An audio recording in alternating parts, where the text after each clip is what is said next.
Welcome everyone and welcome to this week's F3 Track Guide. We are at Silverstone for the last week of the season 3 2021, and personally we've saved the best till last. I love Silverstone, it's my favourite track in the world and I love taking high downforce cars around this track, so it's perfect that we've got the Formula 3 car around here. It's just such a joy to drive. I can see why F1 drivers really love it around here, because that section, Maggotts and Beckett's, is just amazing. But yeah, this track, guys, hopefully it decreases your lap times and makes you more consistent, and we can all get our iRating up in the last week of the season, as well as maybe increasing that safety rating as well. We can always hope. But yeah, this week the track is around 22 degrees temperature. That's what this was, but I set my lap time in. That was a 150.8, and I set that with the PDS High Downforce setup, or the Pro setup. Highly recommend checking those guys out and downloading the setup here for this week, because it's very good. When you get heat in those tyres, you can really throw it into the corners. As I said, it's a joy to drive. But be always be a little bit careful on the first couple of laps, because it's very easy to spin it here. I found out with lots of practice and lots of experience. But yeah, as always, we're going to see that lap time from the cockpit view, then the far chase camera angle, and then we're going to analyse that lap to see exactly how we did it and certain areas to be a little bit wary of around this track, because there are a few of them. So yeah, remember to hit that like and subscribe button, guys. Turn those notifications on, and let's head into it.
So let's see how we did that lap time, shall we?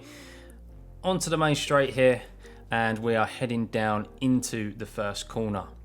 And what we're keeping an eye out for here as we work our way up into the gears, 6th gear, just before we get to the 50, that's our turning point, and we're not lifting whatsoever. That's the joy of a high downforce car and this setup, is that we can keep our foot planted to the floor and almost cut this corner. You can get 2 wheels over the green stuff. Be careful that you don't take too much, because otherwise you can really unsettle the car, it can bottom out, and you'll get an off track as well.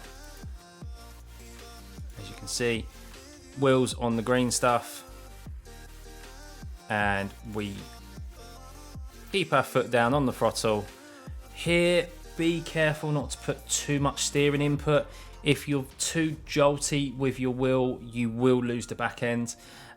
So you'll see a lot of people do that as well on the first couple of laps with cold tyres. So you don't need a lot of steering angle here or steering input to get the car around the corner. But of course, we're trying to keep it as close to the curb as we can, as close to the apex, even getting it on to the actual curb, making sure that we stay left, opening up the tight right-hander. So what we're keeping an eye out for in our braking marker is 50 bald and where the black and white curbs start. So my braking marker is pretty much just after the black and white curbs start. As you can see, I'm now starting to get onto the brake. And we're going to be shifting down all the way into second here. We kind of trail brake a little bit in 3rd gear into this corner to carry more speed. You don't want to be shifting down the gears too quickly because there's a lot of time that can be lost here by doing that. As you can see, 2nd gear, trying to keep it as tight to this red and white sausage, the red sausage curb as we can without actually touching it. These sausage curbs, as you can see, they're really going to unsettle F3 cars. They do not like them. So we're trying to keep it as close as possible, which we managed to do. And then as soon as we hit this curb, as soon as we hit the apex, we're going to be back on the throttle here. Easing back onto it while we straighten out the steering. Don't stamp on the throttle because you will lose the back end. You'll see plenty of people do that here this week. This is what this track guy is trying to do. And then very quickly we've got another sharp left-hander, very slow left-hander. So we want to try and get the car over to the right-hand side as much as we can to open up this left-hander. And as you can see, about halfway to that corner, if you really want a braking marker, I kind of go by feel on this, but a braking marker here would probably be the end of this red and black or white and black curb. Sorry, there's no red in there. As you can see, that's when I'm starting to lift off the throttle and start to brake, pointing the car into the middle of the track. And then same as the last corner, we want to go around this corner in 2nd gear and keep it as tight as we can to this sausage curb. There's a lot of time that can be lost here and gained by keeping it tight to that sausage curb.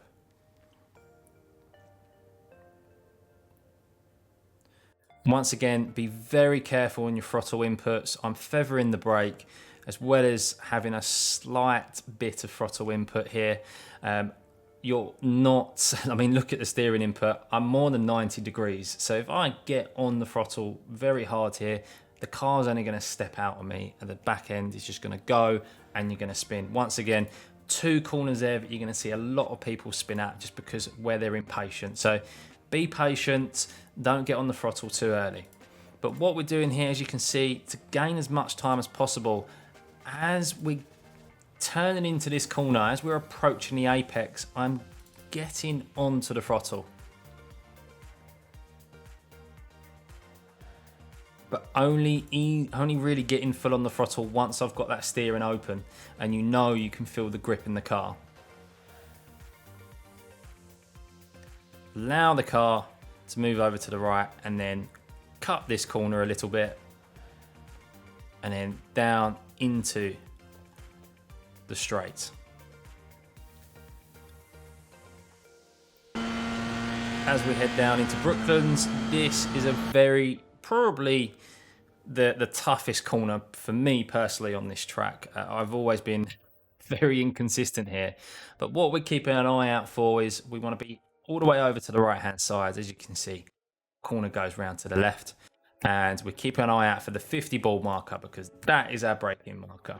As you can see, my throttle inputs, and we're going to be shifting down from 5th to 4th, all the while turning in not too sharply, and then into 3rds before we get to the apex. That's very important. And then from here, we're just trail braking, as you can see from my throttle inputs. You can go over these green and reds curbs here, this section. I didn't so much. And then we're back onto the throttle as we get round there. And then this is a very, very important corner, because this sets up the run down into Copse Corner. For anyone who doesn't know what that is, that's where Max Verstappen and Lewis Hamilton came together, and it's a prime overtaking opportunity, contrary to what Christian Horner thinks and the Red Bull team. So here, I keep this in 3rd gear. You'll see people changing to 2nd, but personally, you're too high in the revs, and you're more likely to get your foot down on the throttle and spin the rear tyres and just, spin the car like Sebastian Vettel did, which we don't want to do. So we're trying to keep this tight here, hold it in 3rd gear, braking round the corner, easing onto the throttle. And then when you get to the last red curb or marker on the inside of the right hander is when you then have gotten far enough round this corner to put your foot down full on the throttle. And you can see here I've just gone past it, and then that's when I've gone full on the throttle, because you haven't got as much steering input, there's not as much angle. What you'll see people do when they spin the car is that they're either in, you can do it in 3rd gear as well, but particularly when people shift down into 2nd, is that the car, they'll get on the throttle too early here, and then the car will just spin on them. So yeah, just be careful on this exit. That last red curb is when you then get full on the throttle and hold it round there in 3rd gear, because while it may seem slow, it is quicker. It's a lot quicker than going around there in 2nd. If you obviously if you're overtaking someone, then you may have to drop it down into 2nd to get the car turning in, but as always, be careful on the exit of that corner. Now here, as we're running down into Copse Corner, you can cut this curb. We want to get as close to this wall as possibly as we can, cover as little track as possible, and then we're heading down into the famous Copse Corner. Brilliant corner, absolutely love it here. Great to see in person as well. Now, what we're keeping an eye out for is the 50 ball marker. I'll just bring it back a step, and you can see that I just start to turn in just before the 50. We're not turning in at the 50, we're turning in just before it. In 6th gear, and then we need a slight lift off the throttle here. Now, if the track is very grippy and you've got not a lot of fuel in your car, you may be able to get round here in full throttle. I have done it. I've risked a 1x here or there, but when you've got a full tank of fuel, or you're halfway through the race, you probably won't be able to go through here in full throttle, because you'll run extremely wide, risk a slowdown, and worst case, spin it. So a slight lift is always preferable, keeping it as tight as we can without actually cutting it too much, because otherwise you lose time because the car bottoms out. Back on the throttle, allowing the car to run out slightly. Be careful here. If you do run outside the green stuff, you will get a slowdown. It's a very, very easy 1x. Sometimes it's a 1x that's worth taking, especially if you're in a fight with someone. But yeah, just be careful through that corner. Then we head down into Maggots and Beckett's. So we are over to the right hand side, hugging it as far as we can, bringing it back over, and we really want our two-wheel left hand wheels to kind of get over this sausage curb, because we want to open up the entry as much as we can. Then here we'll run it slow over the green stuff. Be careful once again not to do it too much, but we're all the way through here in 6th gear. Really carry the speed. This is what makes this set of corners so good to drive. And then we then start to brake. So about halfway here, as we're approaching the apex, as the apex kind of comes into view, you want to start braking ever so slightly though, shift down into 5th, over the red and green stuff again, back onto the throttle. Then we're going to dab the brakes again into 4th. Little bit of trail braking to make sure we get the front end turning in. You probably need a little bit more brake here than you first realise to get that car turning in. And then once again, over the green and red stuff. Easing back onto the throttle. And then open up the steering. Now, with cold tyres and a full tank of fuel at the start of the race, that is a very treacherous couple of corners. You will not be able to go as quick as you think you can with hot tyres and a colder tank of fuel. A lighter tank of fuel. So just be careful in those first couple of laps because they really are treacherous. So just takes about 2 or 3 laps for the tyres to really come up to temperature where you can really set fast lap times. And then we're back down the hanger straight. So hugging it to the left. And we are keeping an eye out for, once again, the 50 board marker. And pretty much as you're right there on it is when you want to start braking. Hugging the left hand side, opening the right hand, and we're shifting down from 5th to 4th. A little bit of trail braking. Now, once again, it's very easy to get on the throttle too early here. I am a prime example of getting on the throttle too early here. I've lost it countless times. And here we are. As you get to the red and white, or the red curbs on the inside is when you can really get down on the throttle. I was probably a little bit far away from that apex and I'd like to be a little bit closer to it, believe it or not. And it doesn't look it in the cockpit view, but when you see it from the far chase camera angle, I was a little bit far away.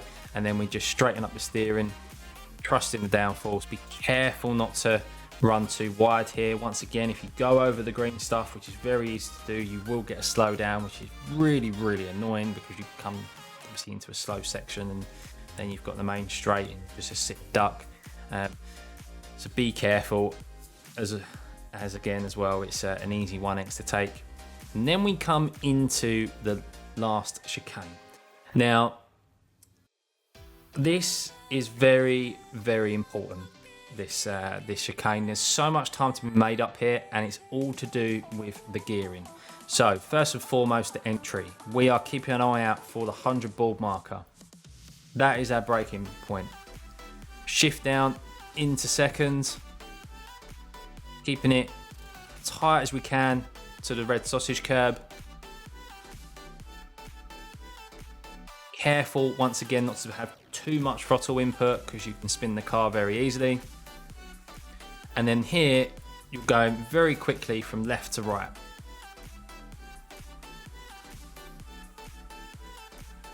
Just run through it. And then here, pretty much as the car gets straight, you're then turning that steering to the right. But you can see there, I shift early into 3rd gear. Do not run through this corner in 2nd gear because you will lose time. A considerable amount of time, and it is all to do with this corner. It may not seem it when you listen to the engine, but short shifting here just before you get to this the red sausage curb is when you want to shift into third. You're short shifting into third and then easing back on the throttle, trusting the grip, and then once again keeping it as close to that the red sausage curb and across the line. That corner back there, shifting from second to third, short shifting before you reach the actual right-hander, is so essential because you gain so much speed, and as we all know, it's flat out from here all the way down into the next set of corners, and it's a prime overtaking opportunity. So yeah, don't go through there in second, stick in third. But yeah guys, that's pretty much it. That is a lap of Silverstone. That is how we did a 150.8. It's yeah, really proud of that time. Will I be able to do that in the race?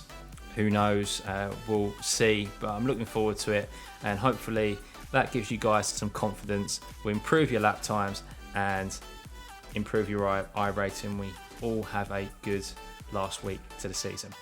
Yep, hope you guys enjoyed that. Remember to hit that like and subscribe button, turn those notifications on, and happy racing.